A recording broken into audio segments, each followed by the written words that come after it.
Hi hello welcome to Ashraya FM 90 Onam special program. ഇന്നത്തെ ഈ ഓണനാളില് ഒരു സ്പെഷ്യൽ ഗസ്റ്റ് ആണ് കേട്ടോ നമ്മുടെ കൂടെ എത്തിയിട്ടുള്ളത്.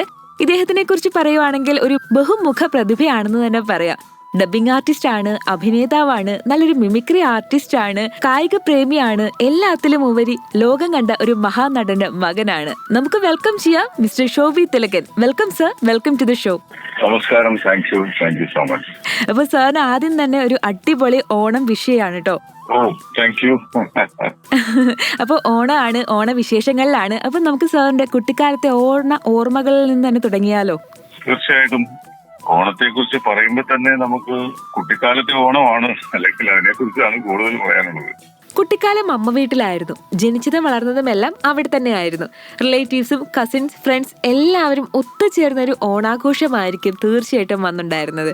അപ്പോൾ ആ ഒരു കുട്ടിക്കാലത്തെ ഓണാനുഭവങ്ങൾ എങ്ങനെയായിരുന്നു? അന്നത്തെ ഓണാഘോഷം ഞങ്ങളുടെ ഈ കുട്ടിക്കാലം, എന്റെ കുട്ടിക്കാലം എന്ന് പറയുന്നത് എറണാകുളം എന്ന് പറയുന്ന ഇപ്പോഴത്തെ ഒരു മെട്രോ നഗരം എന്നൊക്കെ നമുക്ക് പറയാം. എങ്കിലും ആ എറണാകുളത്ത് തന്നെ ഉള്ള വളരെ ഗ്രാമത്തിന്റെ എല്ലാ ഭംഗികളും നിറഞ്ഞു നിൽക്കുന്ന ഉദയംപേരൂർ എന്ന് പറയുന്ന സ്ഥലം, വൈക്കത്തിന്റെ അടുത്ത്, വൈക്കത്തേക്ക് പോകുന്ന വഴിക്ക് തൃപ്പൂണിത്തുറ കഴിഞ്ഞിട്ട് ഉദയംപേരൂർ എന്ന് പറയുന്ന ഒരു പക്ഷേ ചരിത്ര പ്രസിദ്ധമായ സ്ഥലമാണ്. നമ്മുടെ ഇതാണ് ഉദയംപേരൂർ സുനഹദോസ് എന്നൊക്കെ ചിലപ്പോൾ ഒരു പക്ഷെ കേട്ട് കാണും. പോർച്ചുഗീസുകാരുടെ കാലത്തൊക്കെ ഉള്ളൊരു പള്ളിയൊക്കെ ഉണ്ട് അവിടെ. അങ്ങനെ ആ ഉദയംപേരൂർ എന്നുള്ള ഗ്രാമത്തിലാണ് ഞാൻ ജനിച്ചു വളർന്നത്. എന്റെ അമ്മയുടെ വീട് അവിടെയാണ്. അപ്പൊ എന്റെ കുട്ടിക്കാലത്തെ ഓണം എന്ന് പറയുന്നത് അത്രയും കളർഫുള്ളായി, എന്താ പറയാ, നിറങ്ങളുടെ ഉത്സവമാണല്ലോ ഓണം എന്ന് പറയുന്നത്. നമ്മുടെ പൂക്കളുടെ ഒരു പൂക്കളമിടുകയും എന്താണ് ഓണപ്പാട്ട് പാടുകയും ഓണത്തപ്പനെ വരവേൽക്കുകയും ഒക്കെ ചെയ്യുന്നതാണല്ലോ നമ്മുടെ ഓണം എന്ന് പറയുന്നത്. അപ്പൊ അതിന്റെ എല്ലാ ഭംഗിയും, അല്ലെങ്കിൽ അത്തം മുതൽ 10 ദിവസം പൂക്കളം ഇടുകയും, അത് ഇന്നത്തെ പോലെ കടയിൽ നിന്ന് പൂക്കൾ വാങ്ങിച്ചുകൊണ്ടെന്ന് പൂക്കളം ഇടുന്ന ഒരു അവസ്ഥയല്ല. ഞങ്ങളെല്ലാവരും, എന്റെ കസിൻസ് ആയാലും ഞങ്ങളുടെ ബന്ധത്തിൽപ്പെട്ട കൂടാതെ നമ്മുടെ സുഹൃത്തുക്കളായിട്ടുള്ള ഞങ്ങളെല്ലാവരും ചേർന്ന് ഒന്നിച്ച് പല സ്ഥലങ്ങളിൽ, നമ്മുടെ വീടിന്റെ പരിസരങ്ങളിലുള്ള പല സ്ഥലങ്ങളിൽ പോയി പൂക്കൾ ശേഖരിച്ചു കൊണ്ടുവരിക, ആ പൂക്കൾ വെച്ച് പിറ്റേ ദിവസം അത്തപ്പൂക്കളം ഇടുക. അതും ഇന്നത്തെ പോലെ ഒന്നുമല്ല. ഇന്നത്തെ ഇപ്പോ എന്റെ ഇപ്പോഴത്തെ ഓണാഘോഷങ്ങളിലേക്ക് വരാം പിന്നീട്. അന്നത്തെ പൂക്കളം ഇടുക എന്ന് പറയുന്നത് തന്നെ ഒരു ആചാരപ്രകാരമുള്ള എല്ലാ കാര്യങ്ങളും കൃത്യമായി ചെയ്യുന്ന കൂട്ടത്തിലായിരുന്നു ഞങ്ങൾ കുട്ടികളെല്ലാവരും. അത് മുതിർന്നവര് ഞങ്ങളുടെ ചെറുപ്പകാലത്തെ ഉള്ള ഞങ്ങളുടെ കാരണവന്മാർ, അതായത് ഞങ്ങളുടെ മുതിർന്ന ആളുകൾ ഞങ്ങൾക്ക് അതിന് വേണ്ട നിർദ്ദേശങ്ങൾ തന്നിരുന്നു. അവര് പറയുന്നതിനനുസരിച്ച് നമ്മൾ എല്ലാ കാര്യങ്ങളും കൃത്യമായി ചെയ്തിരുന്നു. അത്തച്ചമയ ആഘോഷത്തോടെയാണ് ഓണാഘോഷങ്ങൾ ശരിക്കും തുടങ്ങുന്നത് അല്ലേ? സർ എറണാകുളത്തായിരുന്നു താമസിച്ചിട്ടുണ്ടായിരുന്നത്. അത്തച്ചമയ ഘോഷയാത്രയുമായി ബന്ധപ്പെട്ട് സാറിന്റെ അനുഭവങ്ങൾ എന്തൊക്കെയായിരുന്നു? ഈ പറയുന്ന അത്തം എനിക്ക് തോന്നുന്നു കേരളത്തിൽ അത്തച്ചമയത്തിന്റെ ആഘോഷം നടക്കുന്ന ഒരു സ്ഥലം എന്ന് പറയുന്നത്, ഒരേ ഒരു സ്ഥലം എന്ന് പറയുന്നത് തൃപ്പൂണിത്തുറയാണ്. തൃപ്പൂണിത്തുറ അത്തച്ചമയ ആഘോഷം എന്ന് പറയുന്നതുണ്ട്. അപ്പൊ അന്ന് തൊട്ടാണ് തുടങ്ങുന്നത്, നമ്മുടെ ഓണാഘോഷം തുടങ്ങുന്നത് തന്നെ അന്ന് തൊട്ടാണ്. എനിക്ക് തോന്നുന്നു മിക്കവാറും എല്ലാ വർഷവും ഈ അത്തച്ചമയത്തിന്റെ ആഘോഷം തുടങ്ങുമ്പോൾ മഴയുണ്ടാവും. ആ മഴയൊക്കെ നനഞ്ഞ് അത്താഘോഷമൊക്കെ കണ്ട്, ഈ പ്ലോട്ടുകളെല്ലാം കണ്ട് അങ്ങനെയാണ് ഇത് തുടങ്ങുന്നത്.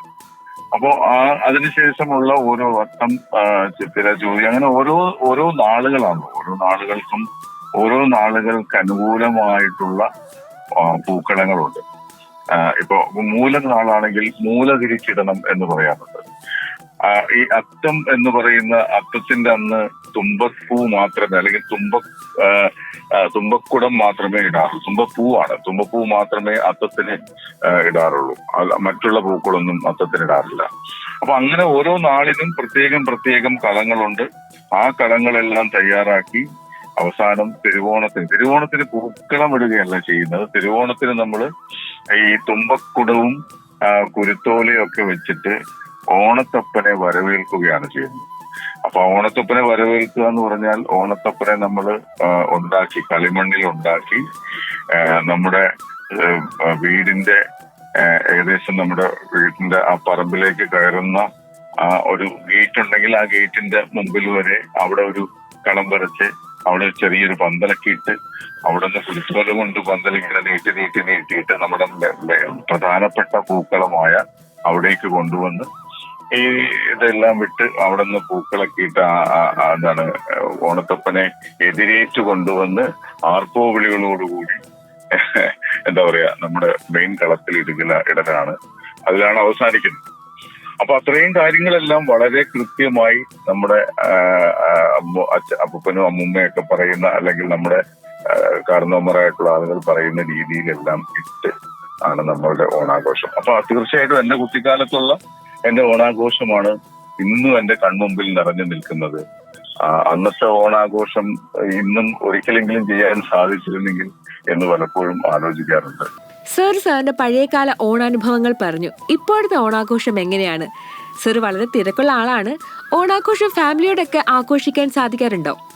ഇന്നത്തെ എന്റെ ഓണാഘോഷം എന്ന് പറയുന്നത്, ഞാനിപ്പോ കല്യാണം കഴിഞ്ഞതിന് ശേഷം ഉള്ള, കല്യാണത്തിന് തൊട്ട് മുമ്പുള്ളതെന്ന് വെച്ചാൽ ഓണത്തിനെന്ന് പറയുന്നത് ഈ പറയുന്ന പോലെ ഞാൻ അന്ന് ഈ പ്രോഗ്രാമുകളൊക്കെ ചെയ്യാറുണ്ടായിരുന്നു. അപ്പൊ ആ പ്രോഗ്രാമുകളൊക്കെ ചെയ്യുമ്പോൾ മിക്കവാറും ഇപ്പൊ നാടകങ്ങളായാലും അല്ലെങ്കിൽ മിമിക്രി ആയാലും ചെയ്തുകൊണ്ടിരിക്കുന്ന മിക്കവാറും എല്ലാ ഓണത്തിനും ഓണ പ്രോഗ്രാമുകൾ നമുക്ക് ഒരുപാട് ചെയ്യാനുണ്ടായിരുന്നു. അപ്പം മിക്കവാറും മറ്റേ ക്ലബ്ബുകളുടെ വാർഷികങ്ങളിലും അങ്ങനെയുള്ള പരിപാടികളിലൊക്കെ ആയിരിക്കും നമ്മുടെ ഓണാഘോഷം. അപ്പൊ അതുകൊണ്ട് നമുക്ക് പൂക്കളങ്ങളൊന്നും ഇടാൻ സാധിക്കുമായിരുന്നില്ല. പക്ഷെ ഇപ്പൊ ഈ കല്യാണത്തിന് ശേഷം എനിക്ക് തോന്നുന്നു ഒരു ഓണത്തിന് മാത്രമെങ്ങാണ്ടാണ് ഞാൻ അച്ഛന്റെ കൂടെ ഒന്നിച്ച് തിരുവനന്തപുരത്തെ ഫ്ലാറ്റിൽ ഓണം ആഘോഷിച്ചിട്ടുണ്ട്. അല്ലാതെയുള്ള എല്ലാ ഓണങ്ങളും ഞാൻ കരുനാഗപ്പള്ളിയിൽ എന്റെ വൈഫിന്റെ വീട്ടില്, കരുനാഗപ്പള്ളിയില് ആലങ്കടവ് എന്ന് പറയുന്ന സ്ഥലത്ത് എന്റെ വൈഫിന്റെ വീട്ടിലാണ് ഈ അതിനുശേഷമുള്ള എല്ലാ ഓണവും ആഘോഷിക്കുന്നത്. അതും ഈ പറഞ്ഞ പോലെ ഒരു ഗ്രാമമാണ്. ഞാൻ നേരത്തെ ഉദയംപേരൂരിന്റെ കാര്യം പറഞ്ഞ പോലെ തന്നെ ആലങ്കടവിലെ ശക്തിപ്പറമ്പ് ദേവി ക്ഷേത്രത്തിന് അടുത്തുള്ള ഒരു സ്ഥലമാണ്. അപ്പൊ അതും വളരെ ആചാരപ്രകാരം 100-300 വർഷത്തെ പാരമ്പര്യമുള്ള ഒരു നാലുകെട്ടൊക്കെയാണ് എന്റെ വൈഫിന്റെ വീട്. അപ്പൊ അതുകൊണ്ട് തന്നെ അതും ഈ പറഞ്ഞ പോലെ ഓണത്തിന്റെ തനതായ രീതിയിൽ ആഘോഷിക്കുന്ന ആളുകളാണ് അവിടെ ഉള്ളത്. പക്ഷെ എന്റെ കല്യാണ ശേഷം എന്നൊക്കെ പറഞ്ഞു കഴിഞ്ഞാല് ഞാൻ ഈ പറയുന്ന സിനിമ സീരിയൽ രംഗത്തേക്ക് വളരെ കൂടുതലായിട്ട് ഇറങ്ങിയതിനു ശേഷം എനിക്കങ്ങനെ ഈ പറഞ്ഞ പോലെ പോയി പൂക്കൾ പറിച്ചുകൊണ്ട് വന്നിടാനുള്ള സമയമൊന്നും കിട്ടാറില്ല. അപ്പൊ എന്റെ ഓണാഘോഷം എന്ന് പറയുന്നത് ഞാൻ തലേ ദിവസം ഉത്രാടത്തിന്റെ അന്ന് മിക്കവാറും കരുനാഗപ്പള്ളിയിലെത്തും. കരുനാഗപ്പള്ളിയിലെത്തിയാൽ അവിടെയുള്ള ഏതെങ്കിലും പൂക്കടയിൽ പോയി കുറെ കളറിലുള്ള പൂക്കൾ വാങ്ങിച്ചുകൊണ്ട് വരിക. എന്നിട്ട് എന്റെ മക്കളെയും അതുപോലെ തന്നെ അവിടെയുള്ള എന്റെ വൈഫിന്റെ ആങ്ങളുടെയും ചേച്ചിയുടെയൊക്കെ മക്കളുണ്ട്, അവരെ എല്ലാം വിളിച്ചിരുത്തി, വൈഫിന്റെ അമ്മയുണ്ട് തങ്കമണി അമ്മ, അവരെയൊക്കെ വിളിച്ചിരുത്തിയിട്ട് ഞാനൊരു ഡിസൈൻ എവിടെന്നെങ്കിലും ഡൗൺലോഡ് ചെയ്തിട്ടോ അല്ലെങ്കിൽ എങ്ങനെയെങ്കിലും ഒക്കെ ഞാനത് വരച്ചു കൊടുക്കും.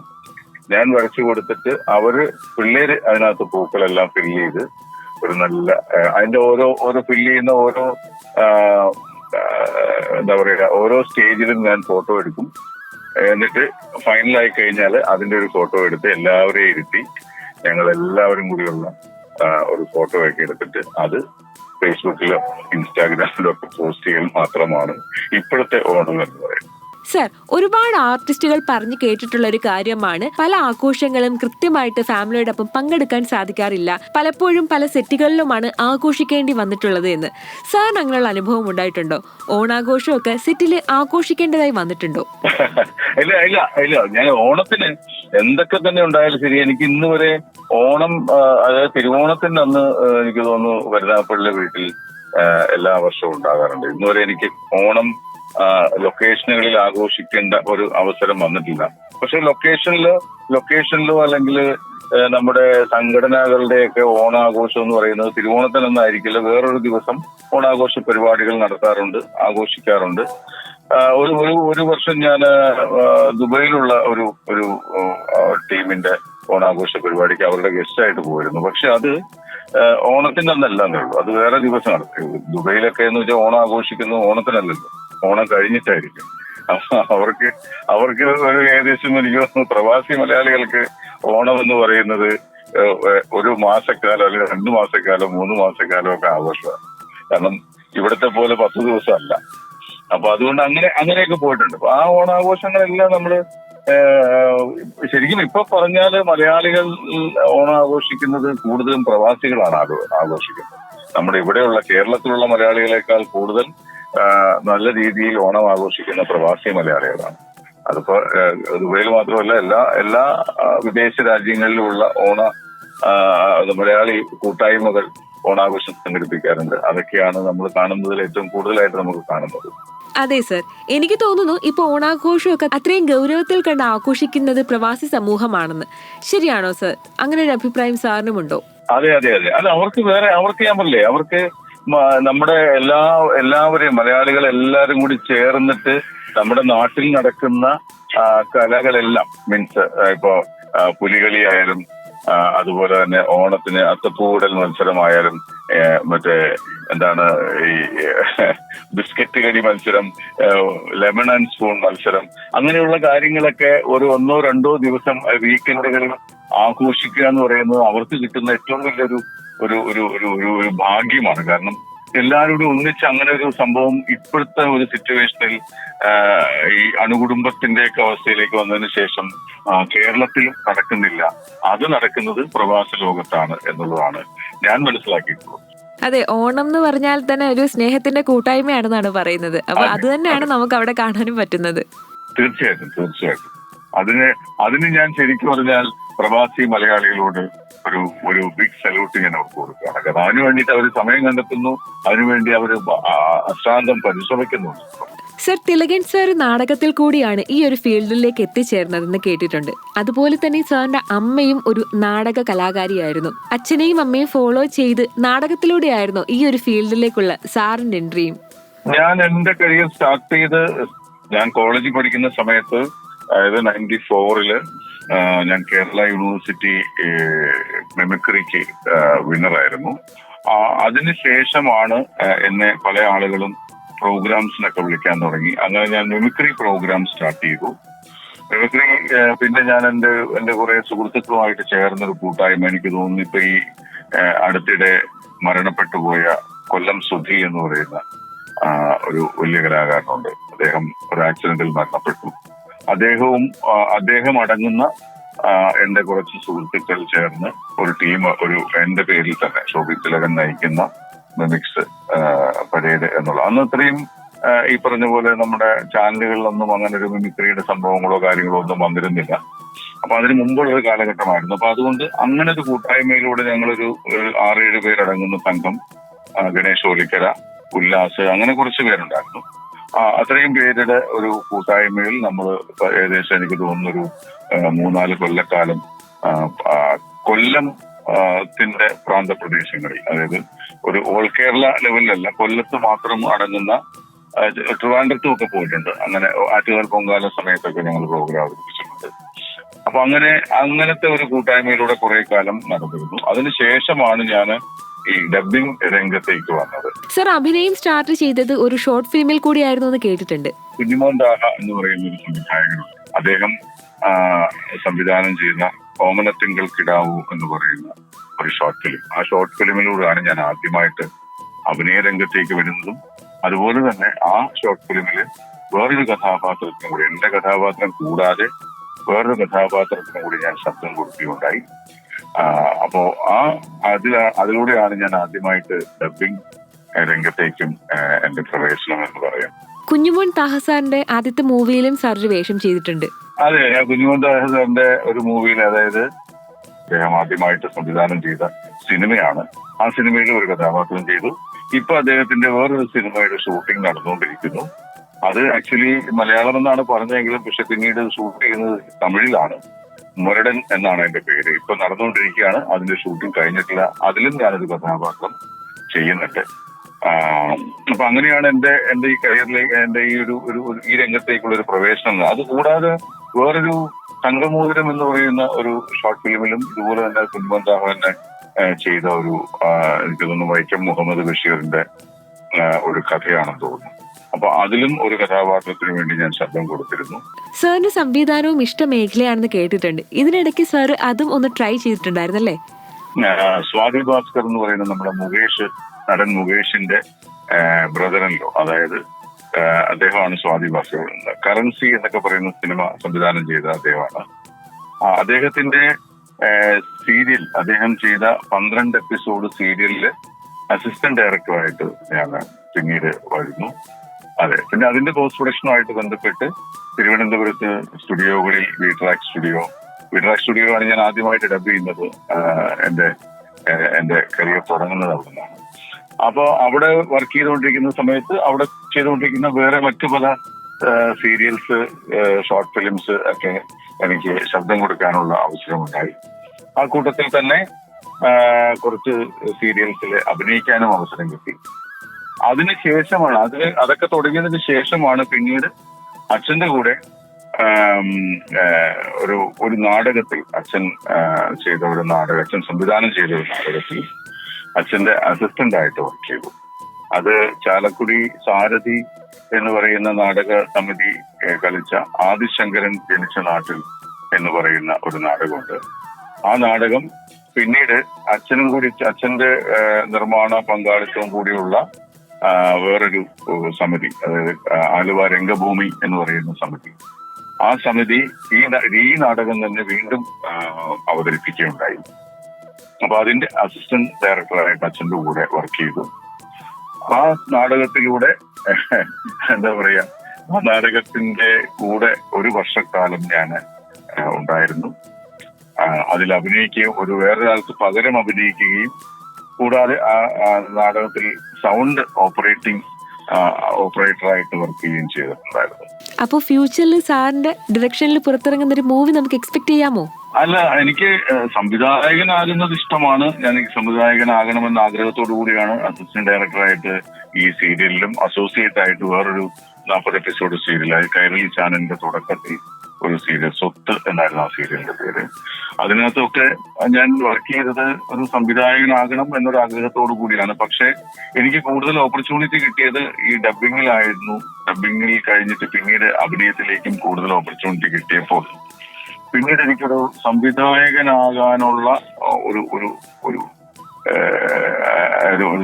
സാവകാശം, അതിന്റെ ഒരു സാവകാശം ഇതുവരെ കിട്ടിയിട്ടില്ല എന്നുള്ളതാണ്. സംവിധാനം ചെയ്യണമെന്ന് ആഗ്രഹമുണ്ട്. പക്ഷേ സംവിധാനം ചെയ്യണമെങ്കിൽ നമ്മൾ ചെയ്യുന്ന ഒരു വർക്ക് എന്ന് പറയുന്നത് അതിന്റെ എല്ലാ തരത്തിലും എല്ലാ മേഖലയെ കുറിച്ചും നമ്മൾ അറിഞ്ഞിരിക്കണം. ആ എല്ലാ മേഖലയെ കുറിച്ചും വളരെ നല്ല രീതിയിൽ പഠനം നടത്തിയതിനു ശേഷം നല്ലൊരു സ്ക്രിപ്റ്റ് നമുക്ക് കിട്ടണം. അപ്പൊ അതിന്റെയൊക്കെ ഒരു എന്താ പറയാ, അന്വേഷണത്തിലാണ്. നല്ലൊരു സ്ക്രിപ്റ്റ് കിട്ടിയാൽ അത് നല്ല രീതിയിൽ ചെയ്യാനുള്ള സാഹചര്യങ്ങൾ തെളിഞ്ഞു വന്നാൽ ഒരു സിനിമ അല്ലെങ്കിൽ സീരിയൽ അല്ലെങ്കിൽ എന്തെങ്കിലും ഏതായാലും ഷോർട്ട് ഫിലിം ആയാലും സംവിധാനം ചെയ്യണമെന്ന് ആഗ്രഹമുണ്ട്. പക്ഷെ അതിനുള്ള ഒരു തയ്യാറെടുപ്പുകൾ ആയിട്ടില്ല. അപ്പോ ഫ്യൂച്ചറിൽ സാറിൻ്റെതായിട്ടുള്ള ഒരു മൂവി പുറത്തിറങ്ങട്ടെ എന്ന് ഞാനും ആത്മാർത്ഥമായിട്ട് ആഗ്രഹിക്കുകയാണ് കേട്ടോ. സർ, അഭിനയമാണോ ഡബ്ബിംഗ് ആണോ ശരിക്കും സാറിന് കൂടുതൽ ഇഷ്ടം എന്ന് ചോദിച്ചാൽ എന്തായിരിക്കും സാറിന്റെ ഉത്തരം? അല്ല, അതിപ്പോ നമ്മുടെ 2 കണ്ണുകളിൽ ഏത് കണ്ണാണ് ഏറ്റവും കൂടുതൽ ഇഷ്ടം എന്ന് ചോദിച്ചാൽ എന്തോ രണ്ടും ഒരുപോലെ ഇഷ്ടമാണ്. രണ്ടും ഒരുപോലെ തന്നെ പറയാൻ പറ്റുള്ളൂ. അഭിനയവും ഇഷ്ടമാണ്, അതുപോലെ തന്നെ എനിക്ക് ഡബ്ബിങ്ങും ഇഷ്ടമാണ്. രണ്ടും ഒരുപോലെ തന്നെ കൊണ്ടുപോകാനാണ് ഞാൻ ആഗ്രഹിക്കുന്നത്. ഇതിൽ ഏറ്റവും ടഫ് എന്താണ്? ഡബ്ബ് ചെയ്യാനാണോ അതോ അഭിനയിക്കാനാണോ? അല്ലെങ്കിൽ ഏറ്റവും എളുപ്പം ഇതിൽ ഏത് ചെയ്യാനാണ്? അല്ല, എളുപ്പം എന്നൊരു വാക്കില്ല. കാര്യം രണ്ടും എളുപ്പമല്ല.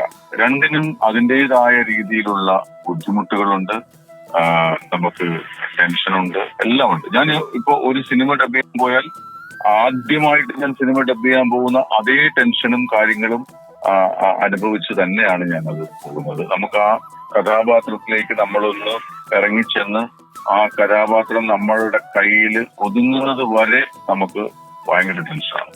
അത് അന്നും അതെ, ഇന്നും അതെ. അതുപോലെ തന്നെ അഭിനയവും. പിന്നെ ആകപ്പാടെ ഉള്ളൊരു ഞാൻ എന്റെ ഒരു ചോദ്യം ചോദിച്ചതുകൊണ്ട് ഞാൻ പറയുന്നു, എനിക്ക് കുറച്ച് കൂടുതൽ പ്രയാസം അല്ലെങ്കിൽ ബുദ്ധിമുട്ട് എന്ന് പറയുന്നത് ഡബിങ് തന്നെയാണ്. കമ്പാരിറ്റീവ്ലി അഭിനയത്തിലെയും ഡബിങ്ങിനെയും തമ്മിൽ നമ്മൾ കമ്പയർ ചെയ്ത് പറയുമ്പോൾ ഡബിങ്ങിനേക്കാൾ എളുപ്പം അഭിനയമാണ്. അതിന്റെ കാരണവും കൂടി ഞാൻ പറയാം. അതിന്റെ കാരണം കൂടി പറഞ്ഞാലേ അത്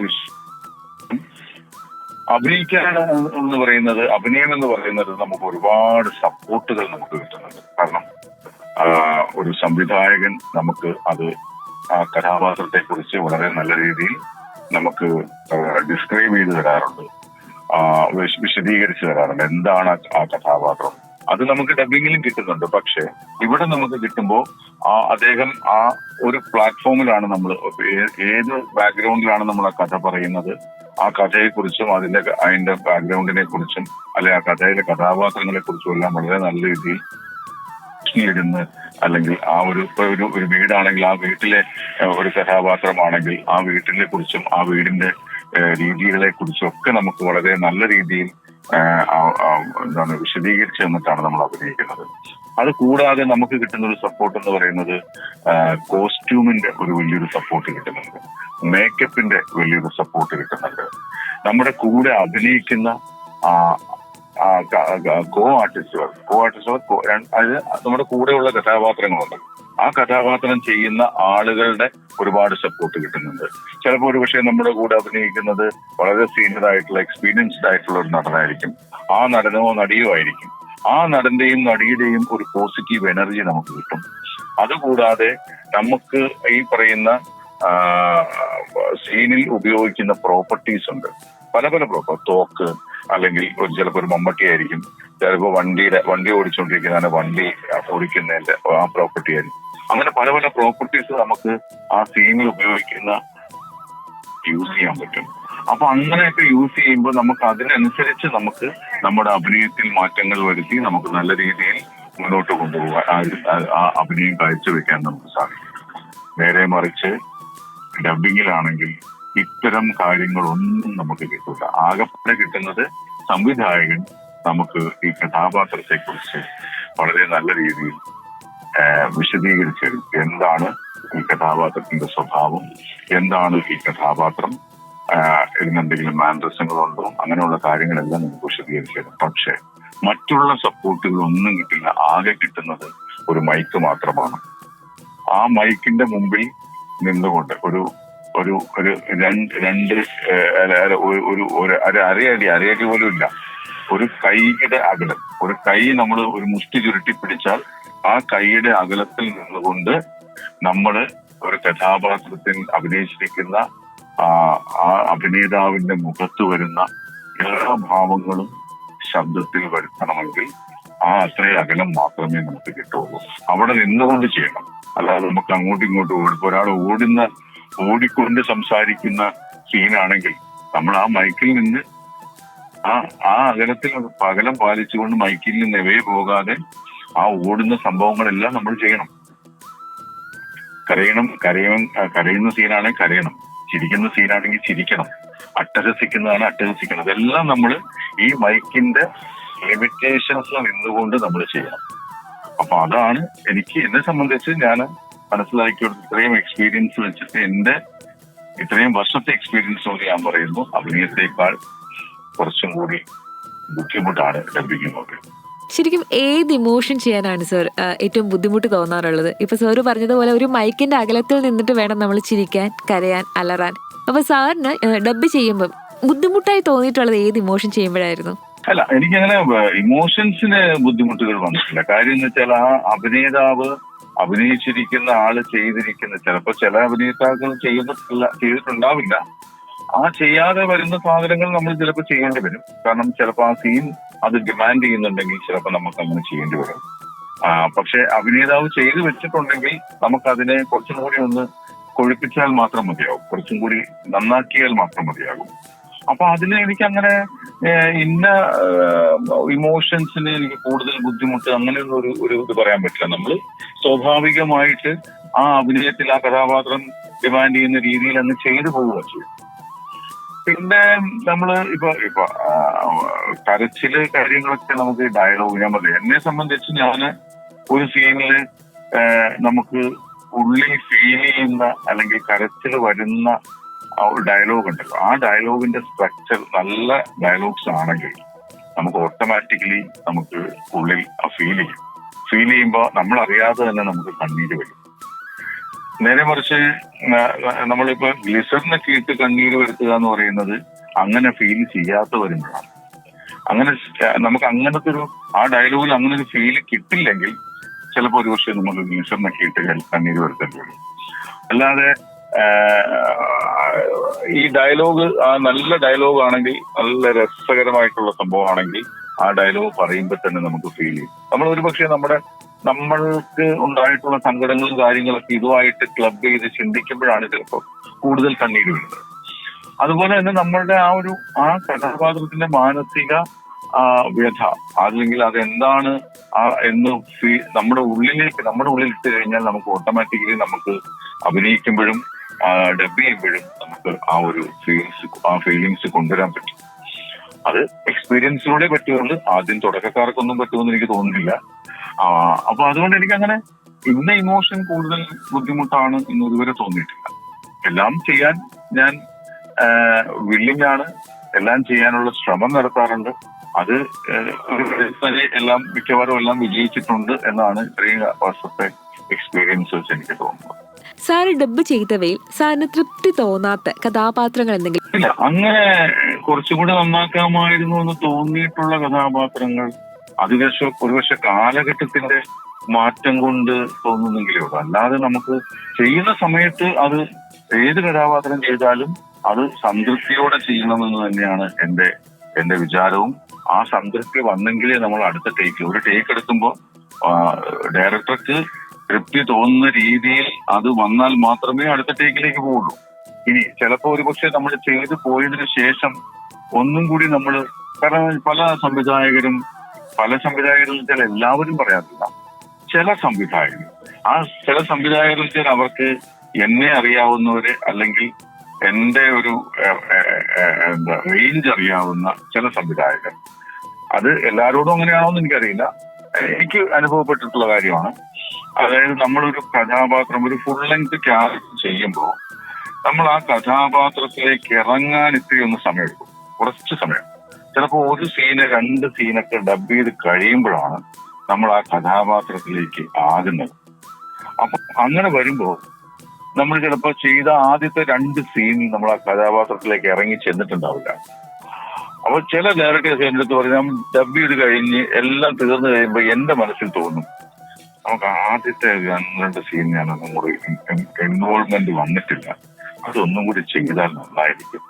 ഇപ്പൊ ചിലരോട് ഞാൻ അങ്ങനെ പറഞ്ഞിട്ടുണ്ട്. ഞാൻ പറഞ്ഞ നമുക്ക് ആദ്യത്തെ സീനും 2ാമത്തെ സീനും ഒന്നുകൂടി എടുക്കാം, ഇപ്പോഴാണ് എനിക്ക് അതിനകത്ത്. അപ്പൊ പറയും ശരിയായിട്ട് നമുക്കത് ഒന്നും എടുക്കാൻ പറയും. പക്ഷെ ചില ഡയറക്ടേഴ്സ് പറയും ശോഭി ഇപ്പൊ നമുക്ക് ആദ്യത്തെ ആ ഒരു സീന് ഒരു സീൻ അല്ലെങ്കിൽ ഞാൻ ചോദിക്കാം എന്താന്ന്, അല്ല ശോഭി ആ ക്യാരക്ടറിലേക്ക് വന്നത് 2 സീൻ കഴിഞ്ഞപ്പോഴാണ്, അപ്പൊ ഈ സീൻ ഒന്നുകൂടി എടുത്താൽ നമുക്ക് കുറച്ചുകൂടി നന്നാക്കാൻ പറ്റുമല്ലോ. ഞാൻ പറഞ്ഞു അതിനത് എടുക്കാമല്ലോ. അങ്ങനെ പറഞ്ഞിട്ട് നമ്മൾ ആദ്യം എടുത്ത 2 സീൻ ചിലപ്പോൾ നമ്മൾ ഒന്നുകൂടി എടുക്കാറുണ്ട്. അപ്പൊ അത് എന്നെ മനസ്സിലാക്കുന്ന അല്ലെങ്കിൽ ഈ ഒരു ഡബിങ്ങിന്റെ ലേക്ക് നമ്മൾ ഇറങ്ങി ചെല്ലാനുള്ള അല്ലെങ്കിൽ ആ ക്യാരക്ടറിലേക്ക് നമ്മൾ ഇറങ്ങാനുള്ള ഒരു ടൈം അറിയാവുന്ന സംവിധായകനാണെങ്കിൽ അങ്ങനെ ചെയ്യാറുണ്ട്. അപ്പൊ അതാണ് അതിന്റെ ഒരു ഇതായിട്ട് എനിക്ക് പറയാനുള്ളത്. സർ, എണ്ണിയാൽ ഒടുങ്ങാത്ത ഒരുപാട് കഥാപാത്രങ്ങൾക്ക് സിനിമാ മേഖലയിലായാലും സീരിയൽ മേഖലയിലായാലും ശബ്ദം കൊടുത്തിട്ടുണ്ട്. ആർക്കെങ്കിലും ഡബ് ചെയ്യാൻ നേരം സർ വലഞ്ഞു പോയ സന്ദർഭം ഉണ്ടായിട്ടുണ്ടോ? കഷ്ടപ്പെട്ട് ചെയ്യാൻ പറ്റാതെ പോയിട്ടുണ്ട്. അതിന്റെ ഒരു അവസ്ഥ എന്ന് പറയുന്നത് എനിക്ക് തോന്നുന്നു മറ്റേ ചെസ് എന്ന് പറയുന്ന സിനിമയിലെ ചെസ്, ആ മൂവിയില് ആശിഷ് വിദ്യാർത്ഥി എന്ന് പറയുന്ന നടനാണ് വിളിച്ചത്. അദ്ദേഹത്തിന് വേണ്ടി ശബ്ദം കൊടുക്കാനായിട്ട് എന്നെ വിളിച്ചു. അങ്ങനെ നമ്മുടെ എറണാകുളത്ത് സ്റ്റുഡിയോയിലായിരുന്നു ഞാൻ ഡബ് ചെയ്യാൻ ചെന്നിട്ട്. ഡബ് ചെയ്തിട്ട് എത്ര നോക്കിയിട്ടും എനിക്ക് അദ്ദേഹത്തിന്റെ ലിപ്പില് സിങ്ക് ചെയ്ത് ഡബ് ചെയ്യാൻ പറ്റുന്നില്ല. കാരണം എന്ന് വെച്ചാൽ അദ്ദേഹത്തിന്റെ ഒരു ലിപ്പ് വെച്ച് നമ്മൾ ഡബ് ചെയ്താൽ നമ്മൾ മലയാളം വായിൽ ചേഴച്ച് പണ്ടത്തെ ഇതിലെ കാസറ്റൊക്കെ വലിയുമ്പോ ഉള്ള ഒരു ശബ്ദമുണ്ട്. അതുപോലെയൊക്കെ നമ്മൾ ഡബ് ചെയ്താലേ, അതായത് ഇപ്പൊ ഉദാഹരണത്തിന് പറയുകയാണെങ്കിൽ ഞാൻ നിന്നോട് പറഞ്ഞില്ലേ എന്നൊക്കെ പറഞ്ഞ് അങ്ങനെ വലിച്ചു നീട്ടിയാൽ മാത്രമേ അദ്ദേഹത്തിന്റെ ലിപ്പിൽ സിങ്ക് ചെയ്യാൻ പറ്റുള്ളൂ. ഈ അന്യഭാഷ നടന്മാർ അഭിനയിക്കുമ്പോൾ പലപ്പോഴും നമുക്ക് അങ്ങനെ വരാറുണ്ട്. പക്ഷെ അതൊക്കെ നമ്മൾ ചില വാക്കുകൾ മാത്രം ഒന്ന് നീട്ടോ കുറുക്കോ ഒക്കെ ചെയ്താൽ അതങ്ങ് സിങ്കായി പോകുമായിരുന്നു. പക്ഷെ ഇദ്ദേഹത്തിന്റെ ഒരു സ്റ്റൈൽ ഓഫ് റെൻഡറിങ്, അതായത് അദ്ദേഹം ഡയലോഗ് റെൻഡർ ചെയ്യുന്ന രീതി അനുസരിച്ച് ഞാൻ ഡബ് ചെയ്യണമെന്നുണ്ടെങ്കിൽ ഇങ്ങനെ മൊത്തത്തിൽ വലിച്ചാൽ മാത്രമേ പറ്റുള്ളൂ. എത്ര നോക്കിയിട്ട് എനിക്ക് ഇങ്ങോട്ട് സിങ്ക് ആക്കാൻ പറ്റുന്നില്ല. അവസാനം ഞാൻ എന്റെ ഡയറക്ടറോട് പറഞ്ഞ്, സാർ എനിക്ക് പറ്റുന്നില്ല, കുഴപ്പമില്ല ഷോബി, അത് നമുക്ക് വേറെ നോക്കാം എന്ന് പറഞ്ഞിട്ട് എന്നെ മാറ്റിയിട്ട് പകരം ഈ മറ്റേ ദിലീപിന്റെ തന്നെ വേറൊരു അതിന് മുമ്പിലത്തെ ഒരു പടത്തിൽ ഇദ്ദേഹം അഭിനയിച്ചിട്ടുണ്ടായിരുന്നു. അതില് തമിഴ് ക്യാരക്ടറായിരുന്നു CID മൂസയിലെ. അത് തന്നെ, CID മൂസയിൽ തമിഴ് ക്യാരക്ടറായിരുന്നു. അപ്പോ ഇവരെന്ത് ചെയ്യുന്നതെന്ന് വെച്ചാല് ഈ ചെസ് എന്ന് പറയുന്ന സിനിമയില് ഇദ്ദേഹം മലയാളം ക്യാരക്ടർ ആയിരുന്നു. പക്ഷെ ഇത് പറ്റാത്തത് കൊണ്ട് അദ്ദേഹത്തെ തമിഴ് ക്യാരക്ടർ ആക്കിയിട്ട് അതില് ഈ CID മൂസയിൽ ഡബ് ചെയ്ത അതേ ഡബിങ് ആർട്ടിസ്റ്റിനെ കൊണ്ടുവന്ന് തമിഴിൽ ആ ക്യാരക്ടർ ഡബ് ചെയ്യിപ്പിച്ചു. അങ്ങനെയൊക്കെ അനുഭവങ്ങൾ ഉണ്ടായിട്ടുണ്ട്. സാറിന്റെ കുടുംബത്തിനെ കുറിച്ച് അറിയാൻ എല്ലാവർക്കും ഒരു താല്പര്യം ഉണ്ടായിരിക്കും. അവരെ കുറിച്ചൊന്ന് പറയൂ. എനിക്ക് 2 മക്കളുണ്ട്, ഭാര്യയുണ്ട്. ഭാര്യയുടെ പേര് ശ്രീലേഖ. ഞാൻ നേരത്തെ പറഞ്ഞ കരുനാഗപ്പള്ളിക്കാരിയാണ്. മകനും മകളും ആണെന്ന് പറഞ്ഞു. സാറിന്റെ കുട്ടികളിൽ ആരെങ്കിലും ഈ ഒരു ഫീൽഡിലേക്ക് വരാൻ താല്പര്യം പ്രകടിപ്പിച്ചിട്ടുണ്ടോ? അങ്ങനെ വരുവാണെന്നുണ്ടെങ്കിൽ എത്രത്തോളം സപ്പോർട്ട് സാറിന്റെ ഭാഗത്ത് നിന്നുണ്ടായിരിക്കും? കുട്ടികളെ 2 പേരും ഈ ഒരു ഫീൽഡിലേക്ക് ഇതുവരെ വന്നിട്ടില്ല. ഒരു 2 പേരും പഠിത്തത്തിൽ ഞാൻ അവരെ കൂടുതൽ നിർബന്ധിച്ചിട്ടുമില്ല. ഇതിനകത്തേക്ക് വരണമെന്നോ ഡബിങ്ങിലേക്കോ അഭിനയത്തിലേക്കോ വരാൻ താല്പര്യം പ്രകടിപ്പിച്ചിട്ടുമില്ല. ഞാനങ്ങനെ നിർബന്ധിച്ചിട്ടില്ല. പിന്നെ ഡബ് ചെയ്തിട്ടൊക്കെ ഉണ്ട്. മോൻ ഡബ് ചെയ്തിട്ടുണ്ട്. മോളും പണ്ട് ഈ നമ്മുടെ കാർത്തു എന്നൊക്കെ പറയുന്ന കാർട്ടൂണിനകത്തൊക്കെ ചെറിയ രീതിയിൽ ശബ്ദമൊക്കെ കൊടുത്തിട്ടുണ്ട്. പക്ഷെ അത് പിന്നീട് ഞാനങ്ങ് പ്രോത്സാഹിപ്പിച്ചില്ല. കാരണം പഠിത്തമാണ് പ്രധാനമെന്ന് തോന്നിയതുകൊണ്ട് അവരെ ആ രീതിയിലേക്ക് വിട്ടു. മകൻ ഒരു സീരിയലിലൊക്കെ ഡബ് ചെയ്തിട്ടുണ്ട്, 1-2 സംഭവം. അതും ഞാൻ കൂടുതൽ പ്രോത്സാഹിപ്പിച്ചില്ല. കാരണം പഠിത്തം ഇതിനകത്തേക്കൊക്കെ ഇറങ്ങി കഴിഞ്ഞാൽ പഠിത്തത്തിന്റെ കാര്യത്തിൽ പുറകോട്ട് പോകാൻ സാധ്യതയുണ്ട്. അതുകൊണ്ട് ഞാൻ അത് കഴിഞ്ഞിട്ട് അവർക്ക് താല്പര്യം ഉണ്ടെങ്കിൽ പോട്ടെ എന്ന് വിചാരിച്ചു. തിരക്കിൽ നിന്ന് തിരക്കിലേക്ക് ഓടുന്ന ആളാണ് സാർ. അപ്പോൾ അതിനനുസരിച്ചിട്ട് സ്ട്രോങ് ആയിട്ടുള്ള സപ്പോർട്ട് ഫാമിലിയിൽ നിന്ന് കിട്ടിയാൽ മാത്രമേ ഇതൊക്കെ സാധ്യമാകത്തുള്ളൂ അല്ലേ? ഇതൊക്കെ മാനേജ് ചെയ്യാൻ വേണ്ടിയിട്ട് സാറിനെ കട്ടയ്ക്ക് സപ്പോർട്ട് ചെയ്ത് കൂടെ നിൽക്കുന്നത് സാറിന്റെ ഒരു സ്ട്രോങ് പില്ലർ എന്ന് പറയുന്നത് വൈഫാണെന്ന് കേട്ടിട്ടുണ്ട്. തീർച്ചയായിട്ടും, ഉറപ്പല്ലേ? അതല്ലാതെ പറ്റില്ലല്ലോ. ഏതൊരു കലാകാരനും ഒരു അവന്റെ ബാക്ക് ബോൺ ആയിട്ട് നിൽക്കേണ്ടത് ഭാര്യ തന്നെയാണ്. അല്ലെങ്കിൽ പുള്ളിയുടെ കലാപ്രവർത്തനങ്ങൾ നല്ല രീതിയിൽ നടത്താൻ സാധിക്കില്ല. കാരണം നമുക്ക് മറ്റുള്ള കാര്യങ്ങളിൽ നമുക്ക് കൂടുതൽ ശ്രദ്ധ കേന്ദ്രീകരിച്ച് പോകാൻ പറ്റില്ല. അപ്പൊ നമ്മുടെ കാര്യങ്ങളെല്ലാം കൃത്യമായിട്ട് ചെയ്യേണ്ടത് ഭാര്യ ചെയ്താൽ മാത്രമേ അത് പറ്റുള്ളൂ. അതുകൊണ്ട് അത്തരം കാര്യങ്ങളിൽ നമ്മളെ നയിക്കുക എന്നുള്ളൊരു കാര്യമുണ്ടല്ലോ. നമ്മുടെ കാര്യങ്ങളെല്ലാം നല്ല രീതിയിൽ നയിക്കുക എന്നുള്ളൊരു സംഭവമുണ്ട്. അത് തീർച്ചയായിട്ടും എന്റെ ഭാര്യ തന്നെയാണ് ആ കാര്യത്തിൽ. എനിക്ക് ഇത്രയും കാലം, ഇത്രയും വർഷം ഈ ഇൻഡസ്ട്രിയിൽ ഇങ്ങനെ നിന്ന് പോകാനും എന്റെ കുടുംബത്തിലെ കാര്യങ്ങളെല്ലാം വളരെ നല്ല രീതിയിൽ മുന്നോട്ട് പോകാനും എനിക്ക് ഏറ്റവും സപ്പോർട്ടായിട്ട് നിന്നിട്ടുള്ള എന്റെ ഭാര്യ തന്നെയാണ്. Okay sir. സാർ ഒരു ഡബിങ് ആർട്ടിസ്റ്റ് ആണെന്നറിയാം, മിമിക്രി ആർട്ടിസ്റ്റ് ആണെന്നറിയാം, അഭിനേതാവാണെന്നറിയാം. സാറിന്റെ ഉള്ളിലെ കായിക പ്രേമി അധികം ആർക്കും അങ്ങോട്ട് അറിയത്തില്ല. ഇപ്പോഴും ലീഗ് കളിക്കാൻ പോകുന്നുണ്ട്. സഞ്ജു സാംസന്റെ കൂടെ കളിച്ചിട്ടുണ്ടെന്നൊക്കെ ഞാൻ കേട്ടിട്ടുണ്ട്. അതിനെപ്പറ്റി ഇടുന്ന് പറയാമോ സാർ? അല്ല, അതെന്താന്ന് വെച്ചാൽ ഞാൻ ചെറുപ്പം തൊട്ടേ എനിക്ക് ക്രിക്കറ്റ് എന്ന് പറയുന്ന ഒരു ഗെയിമിനോട് ഭയങ്കര ഒരു പാഷനായിരുന്നു. ഞാൻ പറഞ്ഞില്ലേ, ഇപ്പോഴും എന്റെ ഭാര്യ എപ്പോഴും എന്നോട് പറയും, എന്നോടല്ല വരുന്നവരോട് എന്റെ കുറ്റം പറയുന്ന കൂട്ടത്തിൽ ഒരു കുറ്റമായിട്ട് പറയുന്നൊരു കാര്യമുണ്ട്. അതായത് പണ്ട് കപിൽ ദേവ് ഒക്കെ ക്രിക്കറ്റ് കളിച്ചുകൊണ്ടിരുന്ന സമയത്തുള്ള ഒരു കളി TV വന്നാൽ അത് ഇന്ന് നടക്കുന്നത് പോലെ അതേ ഒരു ഭാവത്തോടെ കണ്ടുകൊണ്ടിരിക്കുന്ന ആളാണ് ശോഭി ചേട്ടൻ എന്ന് പറഞ്ഞിട്ട് അവൾ പലരോടും പറയാറുണ്ട്. ക്രിക്കറ്റ് എന്ന് പറഞ്ഞാൽ ഭ്രാന്താണെന്നൊക്കെ പറയാൻ. പക്ഷെ അവൾക്കും ക്രിക്കറ്റ് ഇഷ്ടമാണ്. അപ്പൊ എന്ന് പറഞ്ഞ പോലെ നമ്മള് ചെറുപ്പത്തിലേ ഞാൻ ഈ പറയുന്ന അമ്പലപ്പറമ്പിലും അല്ലെങ്കിൽ നമ്മുടെ വീടിന്റെ അപ്പുറത്തുള്ള പറമ്പുകളൊക്കെ ഇങ്ങനെ ക്രിക്കറ്റ് കളിക്കാൻ പോകാറുണ്ടായിരുന്നു. അതിനുശേഷം പിന്നെ കുറെ കാലമൊന്നും അതിന് വലിയ പഠിത്തത്തിന്റെ കാര്യങ്ങളിലും അറിയപ്പെടുന്ന പ്രോഗ്രാമൊക്കെ നടക്കുമ്പോഴൊന്നും പറ്റിയിരുന്നില്ല. പക്ഷെ പിന്നീട് ഞാൻ ട്രിവാൻഡ്രത്ത് വന്ന് സെറ്റിൽ ആയതിനു ശേഷം ഒരിക്കൽ ഞാൻ ലൊക്കേഷനിൽ വെച്ചിട്ട് സത്യം പറഞ്ഞ രാജ്കുമാർ സാർ എന്ന് പറഞ്ഞ രാജ്കുമാർ, പുള്ളി പോലീസിലായിരുന്നു. പുള്ളി ഡിവൈഎസ്പി ആയിട്ട് റിട്ടയർ ആയി. ഇപ്പോ റിട്ടയർമെന്റ് ഒക്കെ കഴിഞ്ഞിരിക്കുകയാണ്. അപ്പൊ അദ്ദേഹം എൻ്റെ അടുത്ത് പറഞ്ഞടാ ഷോപ്പി കളിക്കുമെന്ന് ചോദിച്ചു. അവന് ക്രിക്കറ്റ് ഇഷ്ടമാണ്, എനിക്ക് കളിക്കാൻ ഇഷ്ടമാണെന്ന് പറഞ്ഞപ്പോഴാണ് നമ്മളിങ്ങനെ ട്രിവാൻഡ്രം ക്ലബില് കുറെ ആളുകൾ ചേർന്ന് എല്ലാ ദിവസവും ക്രിക്കറ്റ് കളിക്കുന്നുണ്ട്. അപ്പോ അവിടെ നീ വരുന്നെങ്കിൽ വാ എന്ന് പറഞ്ഞ് അങ്ങനെ ഞാൻ ട്രിവാൻഡ്രം ക്ലബിൽ കളിക്കാൻ പോയി. അപ്പൊ ട്രിവാൻഡ്രം ക്ലബിൽ അന്ന് ഈ ടെന്നീസ് ബോളിലാണ് ക്രിക്കറ്റ് കളിക്കുന്നത് എല്ലാ ദിവസവും. അപ്പൊ ആ കളിക്ക് പോയപ്പോ അവിടെ കളിക്കുന്ന ആൾക്കാരെന്നൊക്കെ പറഞ്ഞാല് എല്ലാവരും ക്രിക്കറ്റുമായിട്ട് ഭയങ്കര പാഷനേറ്റീവ് ആയിട്ടുള്ള ആൾക്കാരാണ്. തന്നെയല്ല കേരള ക്രിക്കറ്റ് അസോസിയേഷന്റെ ഭാഗമായിട്ടുള്ള ആളുകളൊക്കെയാണ്.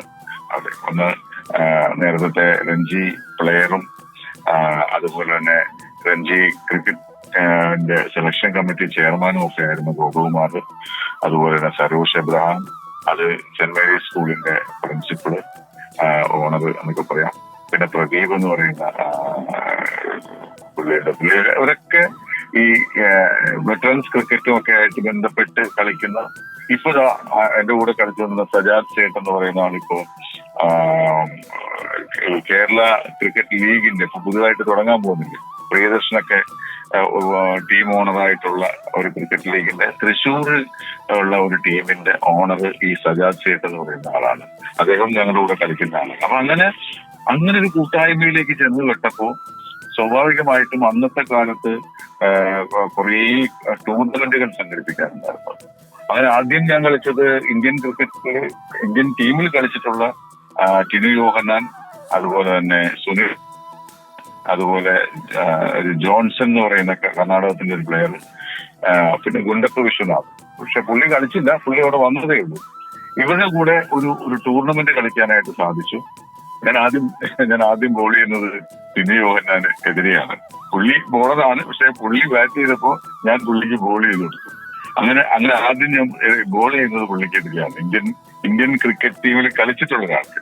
അത് എല്ലാവർക്കും കിട്ടുന്ന ഒരു ഭാഗ്യമല്ലല്ലോ. കിട്ടുന്ന ഭാഗ്യമല്ല, തീർച്ചയായിട്ടും. അതുകൊണ്ട് എനിക്ക് ട്രിവാൻഡ്രം ക്ലബ്ബിൽ കളിക്കാൻ പോയത് മാത്രമാണ് അങ്ങനത്തെ ഒരു ഓപ്പർച്യൂണിറ്റി കിട്ടിയത്.